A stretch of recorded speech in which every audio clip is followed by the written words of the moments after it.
ఎవరైతే మిమ్మల్ని ఇబ్బందులు పెట్టారో అందరి పేర్లు నోట్ చేసుకోండి. నేను చెప్తా ఉన్నా, మీరు నోట్ చేసుకోండి. ఒక్కొక్కడిని మాత్రం యూనిఫామ్కు ఉన్న వాల్యూ ఏమిటి అనేది వాళ్ళకి అర్థం కావాలి. యూనిఫామ్ అంటే ప్రజలకు మేలు చేయడం కోసం యూనిఫామ్, అంతేగాని అధికారంలో ఉన్న వాళ్ళ కోసం సలాములు కొడుతూ గులాంగిరి చేస్తూ ఇటువంటి చిత్రహింసలు పెట్టే కార్యక్రమం ఈరోజు అయితే ఏదైతే జరుగుతూ ఉందో దీనికి తెర పడాలి అని అంటే ఏదైతే నువ్వు విత్తినావో అది ఎలా పండుతుంది అనేది నీకు తెలిస్తేనే ఇంకొకసారి నువ్వు ఆ విత్తనం విత్తడానికి నువ్వు భయపడే పరిస్థితిలోకి నువ్వు వచ్చినప్పుడే ఇది జరుగుతుంది. కాబట్టి ఈసారి మాత్రం ఖచ్చితంగా మెసేజ్ ఖచ్చితంగా పోతుంది.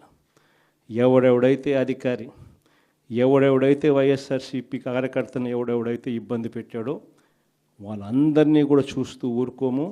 చట్టం మీద దోషులుగా నిలబెడతాము.